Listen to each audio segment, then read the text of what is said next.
Stephen James is chairman of Folkestone and Hythe Conservative Association, and Jade Marsdem was Conservative candidate for the Liverpool mayoral election in 2021, has also ran to be an MP. Thanks both for joining us. Let's get your views as to the state of things. Jade, have you almost given up now on the next election? No, not really. I think the fact that Labour are just in absolute chaos themselves gives us some room and some hope. But I do think that Rishi Sunak desperately needs to start listening to what the voters want. He seems very much stuck in his bubble at the moment. You know, people care about, energy, they care about housing and obviously healthcare. And it seems as much as he will talk about these things, it's the action people want to see happening that doesn't take place. Just picking up on what you said, what's the chaos in the Labour Party at the moment? Well, look at the discussion over self-ID, for example. You know, that matters to a large portion of society. And but is that it? Is that, when all these other things going on, strikes, emergency care collapsing? Well, in the NHS? Not really, because when Keir Starmer speaks about these things, what's he actually going to do about them? How's he going to prevent these issues from existing? He says, we'll stop the crisis in the NHS. How? What are you going to do? And he hasn't got an answer. What are you going to do about the housing crisis? Well, we'll build more houses. How? Hasn't got an answer. Jade, let's go to Stephen. Stephen, have you given up on the next general election? Absolutely not. And look, I mean, the general election is a long way off. I'm focused right now on the local elections. And sadly, as you pointed out with these polls, they do affect us. And the thing that I'm feeling, really frustrated about with these polls is they reflect on hard-working councillors who are, living in our communities. They're working hard. They're really grafting. And if I remember when we were out campaigning with Theresa May, and she was, not too popular in the polls at that time, and we lost so many good people. People who I'd love to see now back in council. But, I just hope that by May, something can be pulled out of the bag that gives, that inspires people, because we need to inspire the grassroots of the party.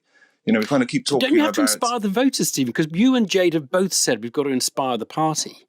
I mean, the party spoke and elected Liz Truss to be Prime Minister of the United Kingdom, and it didn't go well. And that is partly to account for a lot of what's gone wrong. Isn't it time to connect with voters, Stephen? Yeah, you're absolutely right. But how are you going to connect with voters if you can't motivate your base? Because I'll tell you what, Rishi Sunak won't be out knocking every single door in the United Kingdom. It's people like Jade and I who are going to be knocking doors, speaking to people, selling his message. And if we're not being respected as members and our views aren't being heard, we're not going to do that. And the polls will keep plummeting. Now, I will buy into the message and the values of conservatism, okay? But providing we have policies that reflect those views. Jade, what do you get when you go on the doorsteps? Do you get people saying, I'm really enthusiastic about your party? Please have another 5 years in office. No, you laughed, don't you? Well, I'm in Liverpool, so that's why I'm laughing. We don't often get many positive responses. But what I am getting is a sense of just a craving for some positivity. And this is the sad part of this.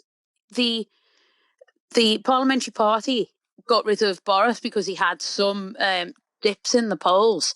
He had an 80 majority. People were with him at that point. We should have stuck by him, but we didn't, so we moved on. And now people are just like, right, so where are we? What do we need? We've had a really tough time lately. They want some optimism and they want hope. And it's something that's really missing. Because even when David Cameron was Prime Minister and we were having a bit of a tough time then, he inspired people to get to the end of the tough time. He said, look to the future. And Rishi doesn't seem to do that. Stephen, you're obviously party without a chairman at the moment because your chairman has resigned after a scandal. Does that make much difference to the party and to the claim from you and Jade that you'd like more, if you like, respect for the activists? Look, I think just on Nadeem, I think he did. For me personally, and I can talk personally about him. He was really supportive. He always would listen if I had some feedback about how things are going, and how the party's operating at a grassroots level. And that's all I want in a chairman, is I just want someone who's going to listen, balance up those views and implement, some policies to get us ready for the election. Because, the party chairman is that connection between, government, but also the grassroots as well. But they have to pay their taxes, really, to have a license to be listened to, don't they? Look, I think you can kind of keep throwing mud, and I'm just talking about kind of how he's personally been, very useful to me. And I think also, the vaccine rollout, and I thought he was pretty good in education as well with those core family values. But we need to rejoin up the dots between the parliamentary party, the grassroots, and the leadership of the party, because without that, there is no party. So I'd love to see an elected chairman chosen by the members. And let me just ask you both. Sorry, we've got to move on. I'm already over time. Jade and Stephen, to name who you'd like to be the next party chairman. If you had a vote on it, for example, who would it be? Jade, who would you pick? Oh, that's a tough one. You haven't got an answer. I'd like Dan Hannan. Dan Hannan. Stephen James, who would you like? Oh, look, I'm going to go a bit left field. I think Lord Peter Cruddas. I think he'd mix it up a bit. Oh, Peter Cruddas leading the campaign to get Boris Johnson back in as leader. Stephen James, Jade Marsdem, thank you both very much.